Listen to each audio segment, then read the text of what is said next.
Hello, hello. We're not sure what's going on, so I'm going to try and play our little video where we got cut off, and hopefully we'll be able to see us somewhere. Let's give it a go. That. So, what I'm doing here is something we should all be doing on a daily basis, in my opinion, if not more than once a day, and that's keeping our feeders clean. Hygiene at your bird feeders is probably the most important thing, and if you're not willing to do this, in my opinion, you shouldn't be feeding the birds. And at all my feeding stations, I have a cloth and an antibacterial spray, and I clean all the perches and all the ports daily, sometimes twice daily or whenever I'm passing.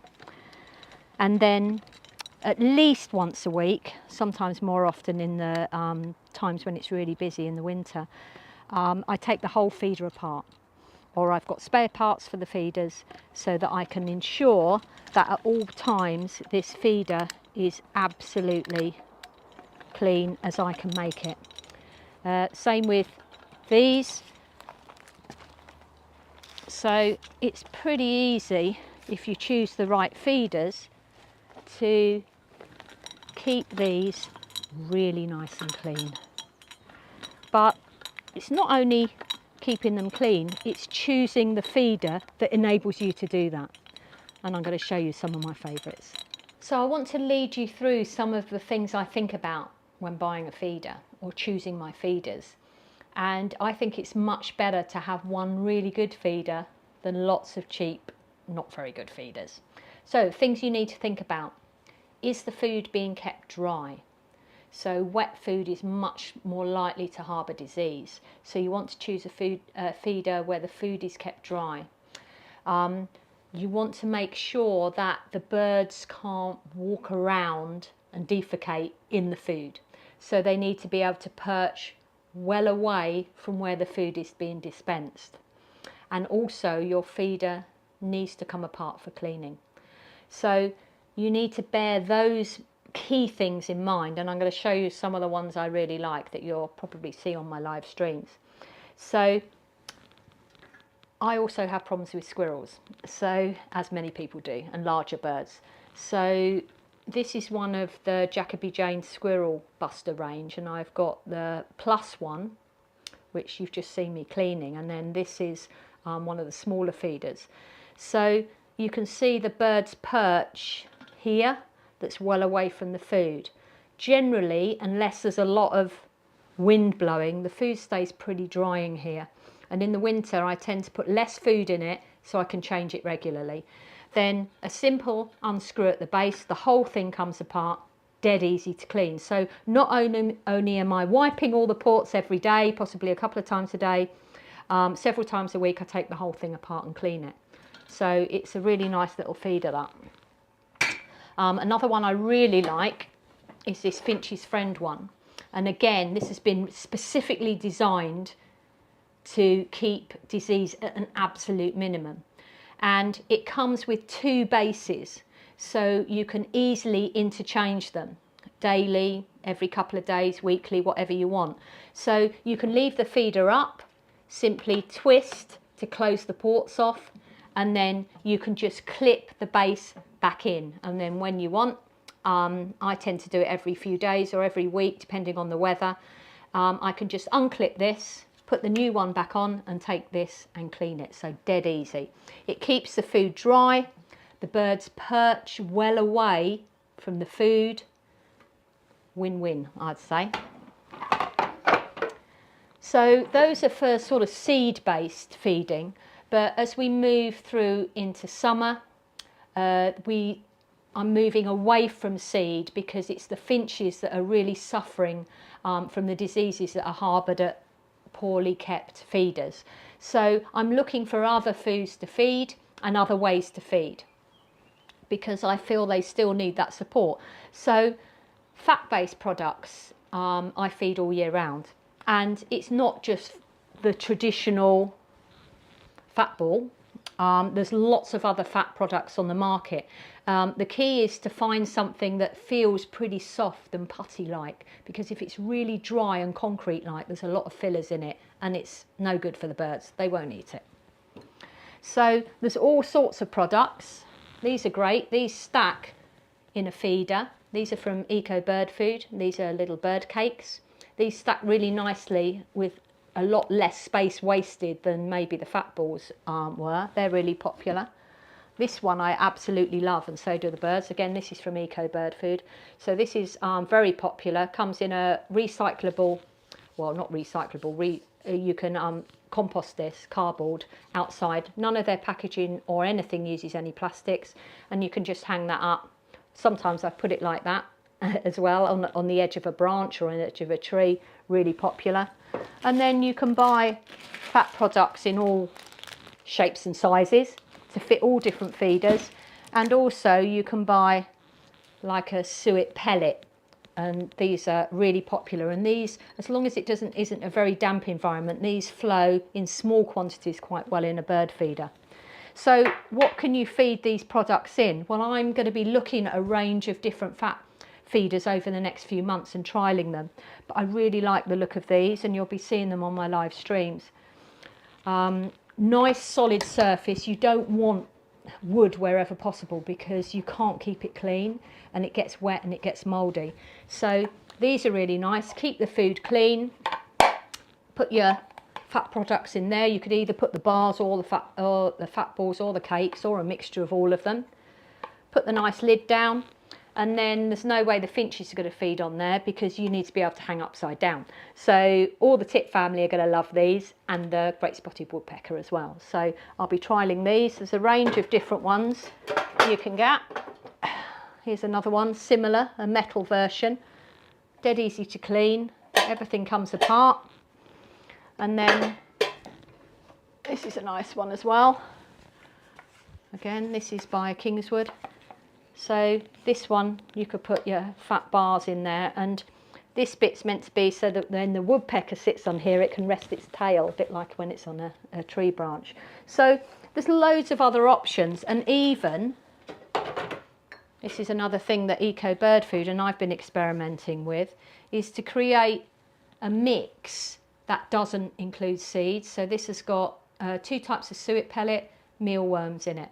So I'm trialling those in a range of feeders, again to see how well they flow, and they're going to be a popular addition, I think, in my summer menu. So hopefully that will give you something to think about.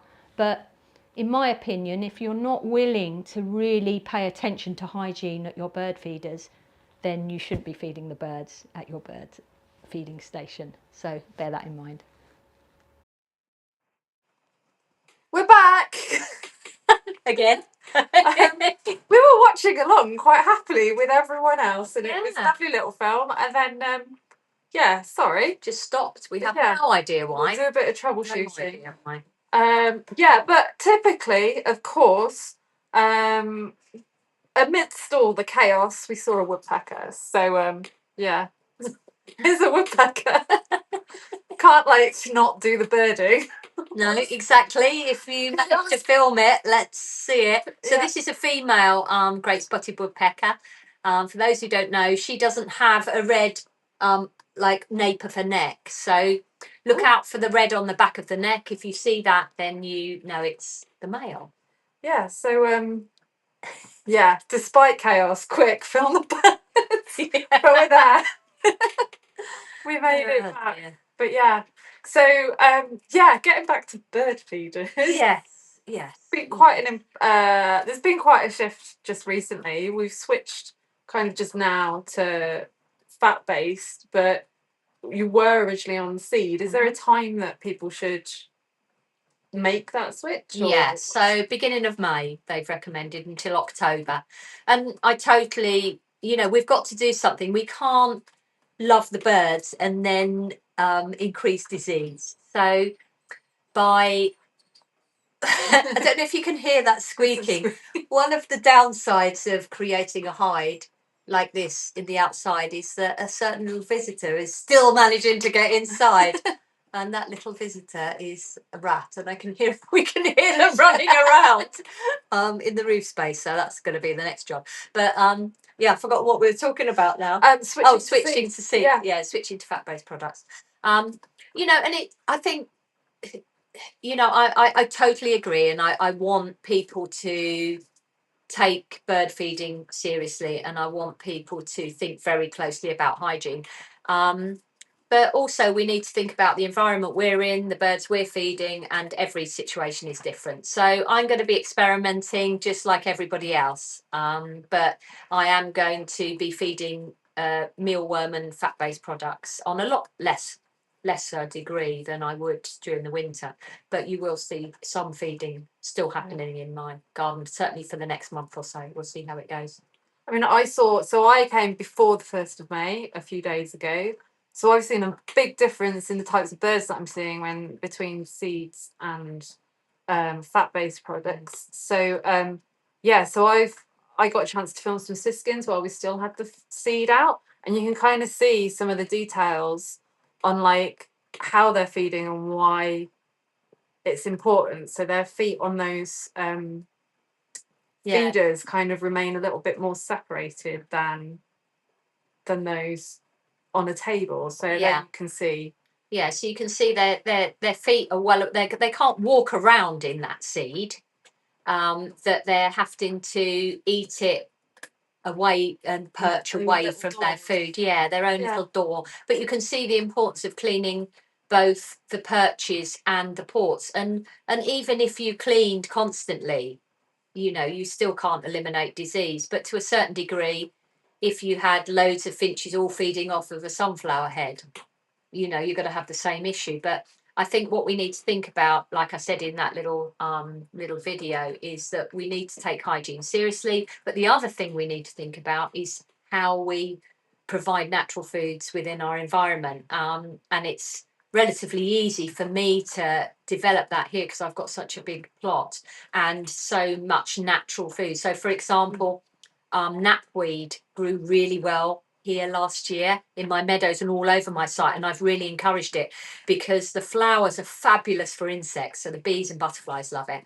And then when it goes to seed, whereas I cut most of my meadow, I left the knapweed heads. I left the knapweed heads there right the way through until there was nothing left. And goldfinches and the greenfinches absolutely love those seed heads. But you get to a point then where it's what they call the hungry gap, where all the seeds have gone and nothing yet has started to grow. So it's about thinking about planting from berries to seeds, to all sorts of different plants that can help support not just the birds, but all our wildlife all the way through. So hopefully I'll be highlighting some of the things I'm doing as well. So it's just sort of trying to shift people really from just thinking, oh, I'll just buy a cheap feeder and put out some pretty cheap food, and then wonder why they're not getting many birds, and those they do get ill. So if we're interested enough to feed the birds, we should be interested enough to look after them as we want to see them. Absolutely. We've also touched upon the other part of it is the cleanup crew when we have got seed everywhere, but also when we've got places for them to hide. Yeah, because one of the other things as well is obviously you could see when that siskin was eating, they make quite a lot of mess, and they'll often pick out a seed, and if they don't feel it's a nice big plump one in their beak, they're like sort of testing it, they just chuck it on the floor, and then you get a build up of food on the floor, and that food then becomes infested, and then things like the chaffinches love feeding on the floor, so they're walking around defecating and eating all the diseased food. So if you are feeding, I've got a big long chain so I can move my feeders up and down the chain, but I've actually employed a very special cleanup crew, so I never have seed on the floor, and Natalie's been filming some of them. I have. They are really adorable though, but yeah, look away now if you don't like long tails. I know some people find them hard to watch, but I absolutely love my cleanup crew, but not when they're in the roof of my studio hide. I don't. Love it. Here we go. Here they are.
There we go.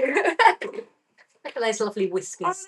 Noses are so floppy. Yeah, so they literally come out underneath the feeders and basically remove all that excess food. So I don't ever have a build up of excess under the feeders. And yeah, they're not everybody's cup of tea, but you know, an environment like I'm living in, I've got no neighbours to disturb, and of course, tawny owls. Exactly. Catching them all the time. I love them. Foxes. You know, they're and at this time of the year, you often have like a little what feels like a sudden rise because they're breeding, but generally, and I've had rats around, well, as long as I've been filming wildlife, and touch wood, other than in here, um, they're not too much of a major problem. And usually, because I'm in an environment that's quite rural, then there's other animals that are going to keep them at bay. And once and I have filmed polecat here, and once the polecat come in, which I'm pretty sure they're going to do soon, they take those numbers straight down. Management. Yeah. Polecats, stoats, weasels. You know, the nature's pretty good at keeping the balance when it's given the right chance to do so. Yeah. Nah. In the meantime, I mean, I've enjoyed filming them. I used a special kind of infrared camera for the nighttime stuff. I have to get an infrared light for that, and it occurred to me halfway through filming that your property is full of IR cameras because you've got all these night vision cameras as well. So indeed, and what's been really lovely, Nat, is to see you using this hide. You know, and when I designed it, I took two windows, the big windows that we're filming through now, and we're actually filming through the window, a single pane windows from the caravan. So reuse these. But what I did as well was put a window at floor level, which was the little bathroom window. Yeah. And you can open that out and then film at floor level. So Nat's laying on the floor. Perfect. Filming through this little window. Yeah. And I'm hoping eventually to attract the badgers to come in here as well. Exactly. Well, yeah. Badgers. Who knows? Who knows what else? Hopefully, polecats, badgers, all of the things. Everything. Come and say hi. That would be beautiful. High hopes. High hopes. Lovely. So yeah, it's quietening down a little bit in the garden now. You might have noticed it's kind of been quite wet just recently, and of course we scheduled our live exactly on time for the rain. But we have tried to be out in the summer. What's it like here though? Like when you're, because I mean the changing of the seasons must have quite a lot of impact on you.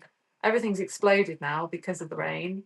But yeah, what's it like in the winter? How do you feel here? What's the atmosphere? I love it all seasons. But I live in an old house and the only form of heating is a Rayburn. I hot water bottles. Yeah, a lot of hot water bottles and multi-layers of clothing. And I don't really have, I mean, I've got an electric shower, but I don't have hot water on tap unless I really work the Rayburn hard, which I generally don't because I just have it enough to keep it livable.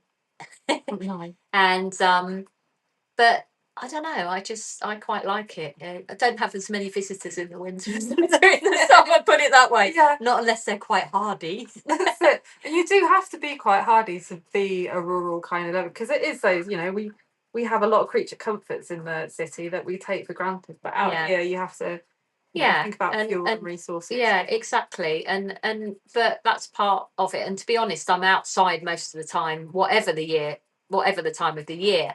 And they say there's no such thing as bad weather, just bad clothing or inappropriate clothing. And I've got plenty of good outdoor clothing, so that helps me a lot. Just looking out the window as well to see if anything else appears.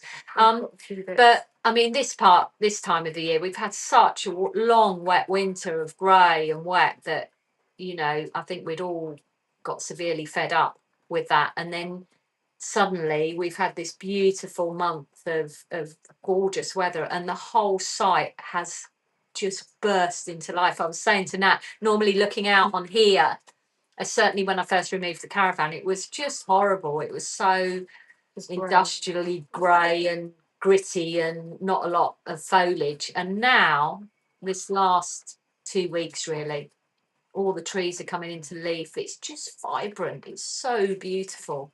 So beautiful, but a lot of work. Yeah. So you know, I manage this whole site on my own. And I think 3 acres is about as much as About you enough. could. Yeah. Yeah, it's And but there's a lot so much more like I haven't shown you guys as well. you've only seen really a little bit of it. But you know, I'm not tending all of that all the time. You know, nature does a lot of it. But you can't just let nature, you know, having a wild and rewilding and improving a space for nature doesn't mean just walking away. You've sort of got to mimic the grazers Yeah. and the you know, those that all the animals that Live woodpecker, live woodpecker. live woodpecker. There we go. Male or female, Natalie? What is it? Can you see? I can't see the red. Yeah, it's a No, female, I female. think. I can't see any red on the back of the head. No. And I squidged a suet ball into the back of that log, hence she's going for it. We think she's got chicks as well. Yeah. She's if been it's back the a same lot. one that we've Yeah, seen. it might be. There's a blackbird coming in a minute as well. Oh, nice. They're enjoying, they love those mealworms. They really like those. Oh, it's really nice to see that actually. So yeah, I'm going back to mimicking the grazers and the creatures that used to roam our lands, nibbling away at stuff and turning over the land. Yeah. And you sort of monitor what's happening, trying to make sure that you have as much biodiversity and that some species just don't completely take over. So yeah, I'm trimming stuff back. I need to keep paths open and my track open. We get to the point where everything tries to meet in the middle. Yeah. And especially with ponds as well, you don't create a wildlife pond, then just leave it, because eventually it will completely fill up and then be full of silt and also all the leaves. And if you've got yellow flag, that just spreads like wildfire, and the root system creates like a massive carpet of roots, and it just clogs up your pond, and then you'll lose your pond. And in fact, at UView last week, Sue, one of the gardeners, and I had my waders on. Sue had her wellies on, and we did our sort of spring clean where we cut back and pull out all the grass that's overflowing into the pond and cut cut some of the yellow flag back and just keep a good open body of water. So anything you're creating, you know, wild gardening isn't about just letting everything go wild on its own. It's about watching it and managing it and trimming it and creating hollows and banks and intricate areas that give different conditions, because those conditions then attract different creatures and different plants. So it's that difference. And my site is naturally like that. It's full of lumps and bumps and banks and different levels. I mean, you've got a quarry out the back. Yeah. So. And a quarry, which is pretty awesome to have. But yeah, it's about watching areas and thinking. I was saying to Natalie earlier, you know, there's some bits of the land, obviously, in the short period I've been here that I haven't done much to, that I've just sort of watched and seen what's happening in there, and thinking, right, next year I want to maybe move and do a little bit of work in here, maybe clear the bits that are a bit too dense, that light's not reaching the floor. So it's endlessly watching and getting to know, when you've got a bit of land as big as I have, getting to know that land and how it's reacting and the different conditions it has. You know, some parts of my mind don't get much light at all. So in the quarry, there's certainly parts of it that get very little sun. Yet the top area where the meadow is very open and sunny, but equally much more exposed. So you get a lot more wind. And then the house is built down in like a hollow. So generally the wind comes up over the top of the house. So I've got some little bits that are really sheltered, and temperature really increases in those. So it's getting to know your whole site and how it copes with those different conditions.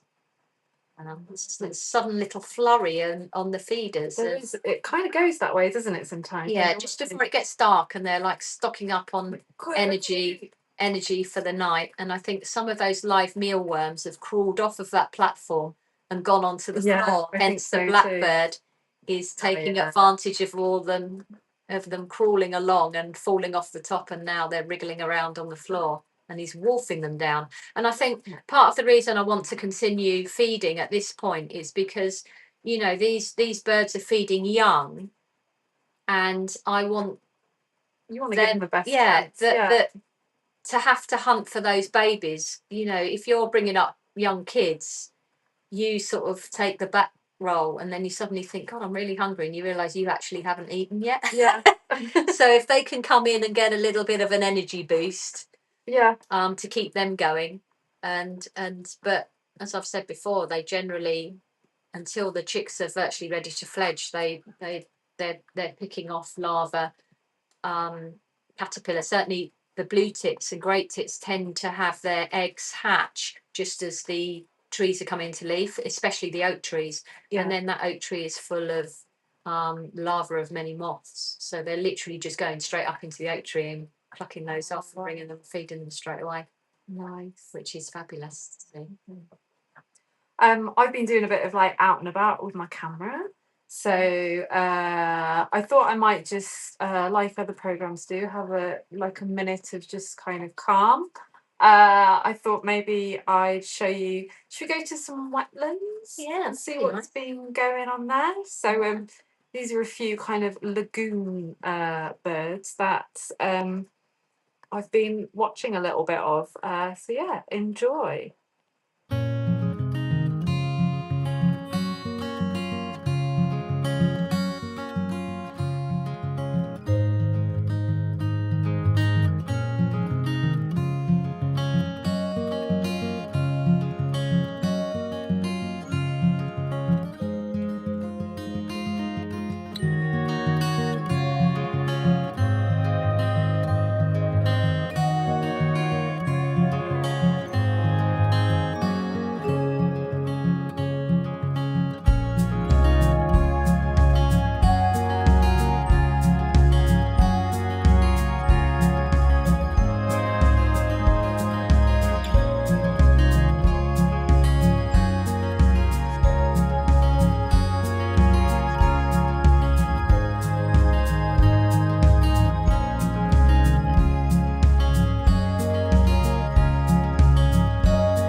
There we go. Lovely. Thank you. It's nice seeing some of your other work as well.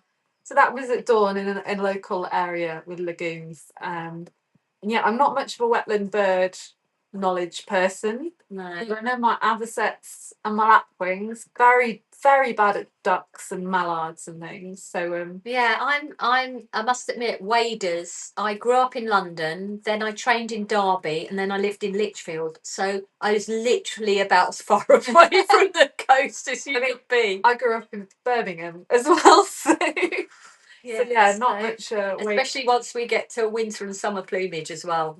Yeah, it's a whole It's a whole area I need to that improve on, everyone really. can do waders, but yeah, that's a beautiful location. Sunrise and sunset are always the best hours for those. And we're going to do something special at early hours tomorrow, aren't we? We're going to have an early go. night. We're going to have an early night tonight. If I can sleep. But yeah, we're up early tomorrow because it's International Dawn Chorus Day. Yeah. So unfortunately, it looks like it's going to be quite grey, so we're not going to get that lovely sunrise we're hoping for. We've got a beautiful area, but yeah, I know the sun's going to come up and look lovely, but yeah, sadly. But the birds will still be singing. So yeah. I mean, they're out in the rain tonight. They're more than happy to to be out in this weather. So so they're still out and about. So hopefully we'll be able to pick up lots of blackcaps singing around at the moment. Yeah. So they're a warbler that comes in. Well, some of them overwinter here now because it's mild enough. But they're singing all over the place. Song thrushes. So many song thrushes around here. I've seen more song thrushes since I've moved here than I think I've seen in my whole life. Yeah. So we'll definitely hear those. And I'm hoping on just outside of my about 10-minute walk from here, I've heard lots of whitethroat, and I'm hoping I haven't got whitethroat on my garden list yet. But what did we hear today though when we were out? Oh my word! I mean, yeah, Cuckoo, so excited. And normally I've heard them already this year. 25th of April, I heard them. Yeah, which was just about one day different to last year. But on the other side of the road, quite far away, and Nat and I were up on the meadow, and it must have been in the woodland just on the other side of my garden. I spotted some movement in the trees. I was like, it was a blackbird, but the cuckoo was definitely there as well. And I was like, maybe it'll discover my live mealworms and come in while we're sitting in the hide. Oh, that would be useful. I like to always aim high. Yeah, maybe that's the big finale. Yeah, could you imagine that? But really lovely to have it so close to the garden, because I mean, maybe a couple of 100 meters away. That's it. And we spotted some red kite floating above as well. Yeah, the thermals were, well, probably not as good as yesterday, but they were soaring around. Buzzards as well. Get quite a few buzzards around here. I've got some nice trail cam clips of buzzards, and we might talk about trail cams tomorrow. Yes, let's. Because I use those a lot. So they're a more remote camera that they used to just run off batteries, which I didn't like because I had to keep buying batteries, and the rechargeable ones didn't always work that well. But now I use a great little solar one. So we're going to be talking a bit more about trail cams tomorrow. And they're like some of the ones. They're super popular at the moment. Yeah, the solar ones. There's so many opportunities. Yeah, and there's so I'll be telling you a bit more about the ones I use and the ones I really like and why I like them. Because I think lots of people are interested in some of the new kit that's coming out, but if you look around, you're literally bombarded with so many, and so many of them are seriously awful. Yeah.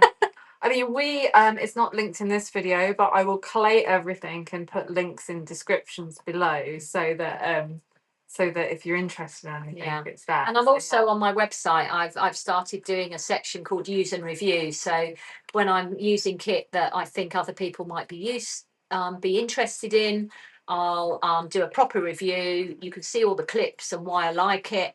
And I think it does help people if they trust the person they're watching and they know they're using it in the field.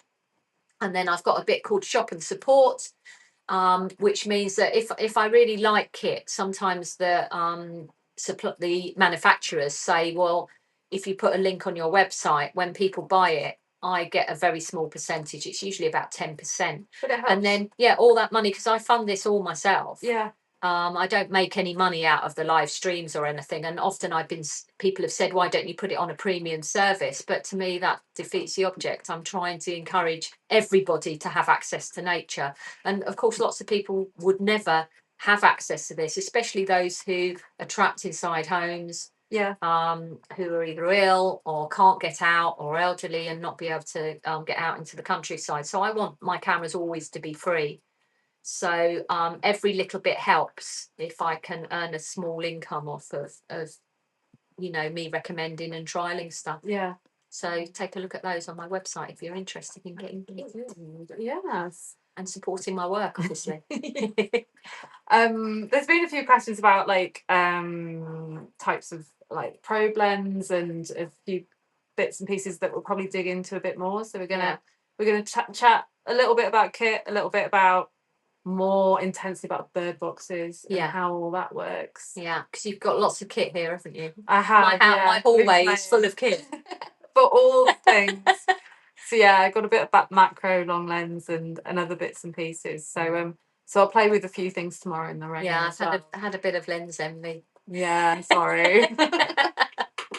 But it's been super fun to kind of explore the place. And it's been super fun for me to watch you explore and revel in its beauty at the moment, because it's it is looking fab. Even on a rather dull and misty evening, it still looks beautiful. Yeah, it's still magical. What if people want to ask questions for tomorrow or anything? Your Instagram is pretty active. So So at the Wildlife Kate, you can always drop me a question on there. Yeah. And all my details are on my website. So if you even wanted to drop me an email, if there was anything you wanted us to cover or anything we can chat, and we've got a few things lined up that we've pre-recorded and sort of areas that I think people might be interested in, but we're always open to suggestions. That's it. And I'm hoping that this won't be the first time we do this. If you want more, let us know. Different seasons, or we can take on some challenges or some projects. And I heard there's a little set nearby that I'd quite like to go and see. It's quite a nice badger set, and I've got a plan to do a bit of a den cam. And I'd quite like Natalie to come and film with that. And well, you're not just filming; you're going to be helping. You're going to be heaving sleepers around. And anyone that follows me online knows that I can't go out and not get my knees muddy. That's fine. I'm always covered in mud. Always getting dirty. So that'd be good fun. I think it'd be a nice project to maybe tackle together. And document. That'd be good. Yeah. And then I get Natalie to do all the editing and make all those lovely films. Win-win. And I get an assistant. To heave stuff around with me. Do all the things. Yeah. But So I mean, we're 5 minutes early, but everything's gone quite quiet except for the little friends. For the rats running around in my loft space. Oh, what I'm going to do is just play out on the video that we started with, just for those that didn't really get a sense of the space that we've been talking about for the last few hours. So this is it from us, and then come back tomorrow 6 p.m. till 8 p.m. via a link, if it works. Yeah, who knows if it'll work. We're still learning, trying figuring out why it stopped halfway through and why we couldn't get it to work at the beginning. Awake tonight. Yeah. Keep me awake. But Clever Dark Owl says it's been great. Cheers for all the hard work putting this together. Thank you. One of the wildlife camera women from Team Wildlife Cameramen. Excellent. It's been really fun, and check back in because we will cover some stuff again, but more in depth, and talk about a few new bits and pieces. In the meantime, this is Kate's property. Have a look around. Hi, I'm Kate McRae, more commonly known now as Wildlife Kate, and we are here in my beautiful garden in southwest Wales. And I will have been here 3 years in September, so moved in September 23, and basically bought the property of my dreams. So this is the house and 3 acres of the most beautiful land, which I'm going to take you around and show you. So come and have a look. So we've moved to my little meadow area. Now this is at the top of my land, and as you can see it's very open and sunny site, perfect for a meadow. So when I moved here there was a sort of meadow here, but I've been developing it over the last few years, and a good meadow takes a lot of work. So I'm cutting it just once a year at the end of the season, removing all the dead material, and then I've been collecting seed from the adjoining meadows on my property and basically trying to propagate this area to get rid of the grass. And one of the key things to stop the grass is a plant called a yellow rattle. And I worked hard to seed this area this year, and I'm delighted to see it coming up. And what yellow rattle does is that it parasitizes onto the roots of the grass, so it keeps the grass down, which gives the wildflowers more of a chance to come through. So it's a really exciting time of the year to see this all starting to come up, and it's going to be cracking this year.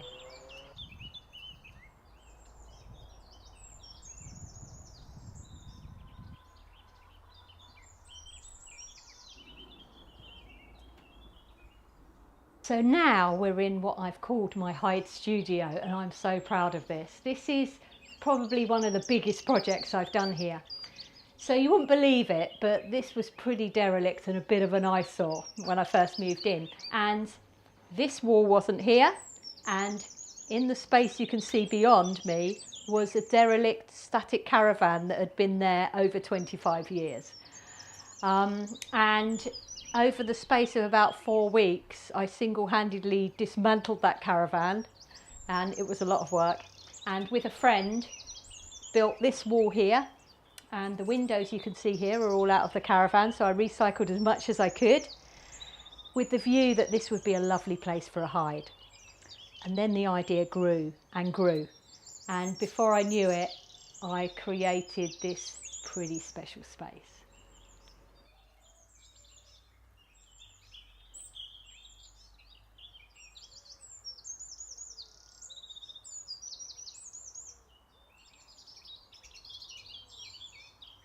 Not many people can say they've actually got a quarry on their land, and this is a pretty special space because it's almost like its own micro-habitat. So the whole area was limestone quarrying at one point, and this area was quarried. So I've got this beautiful space, and when I first moved in, it was completely overgrown down here and very, very wet and marshy in the middle sections. So I knew water gathered here. So when I built the second pond in the garden, I also dug out to create a pool here. And this is what we call an ephemeral pool, which means it's a naturally filled space. So during the winter or when it rains a lot, which it does in Wales generally, the pool fills up, and then during the summer months it will dry out. So it's dried out at the moment because we haven't had any rain for a few weeks, but as soon as it starts raining it will fill straight back up. And during some of the storms as well, I lost some of the big trees which were on the far bank, and whereas I was pretty upset about losing them, what it's done is open this area up even more. So suddenly I've got an area with lots of light flooding in, I've got water and real fantastic ingredients to basically attract even more wildlife onto my site.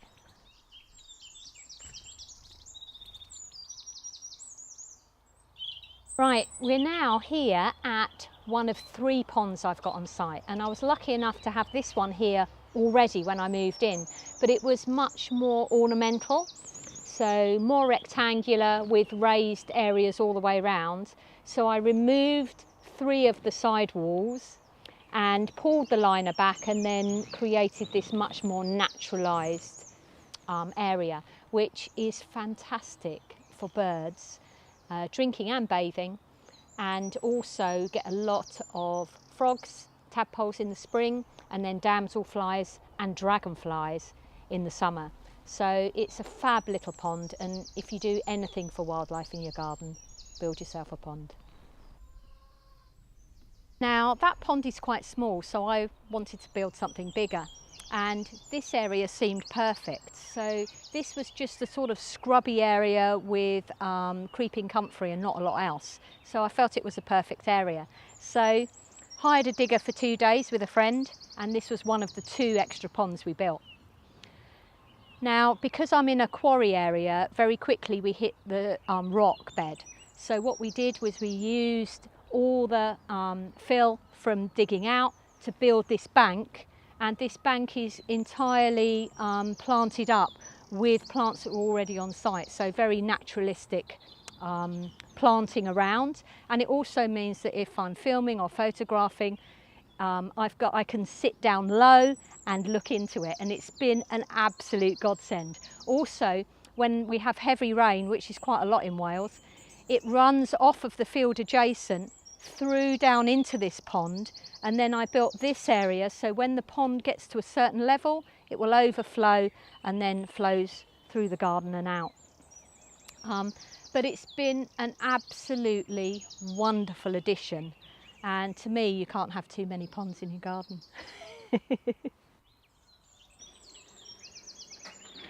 So welcome to headquarters. So not only have I got a beautiful site, but the whole place is wired with cameras. So at the moment I've got about 25 cameras installed, and those cameras are all cabled to a variety of network switches which are all over the land, and then they all centrally come back to this Hikvision NVR. So that is a network video recorder. So that network video recorder is basically recording everything that's happening at all my cameras. So not only can I watch them all the time, I can move all the cameras from here or from the app, and I can lift footage from them all. So there's increasing numbers of cameras monitoring so many different parts of my land.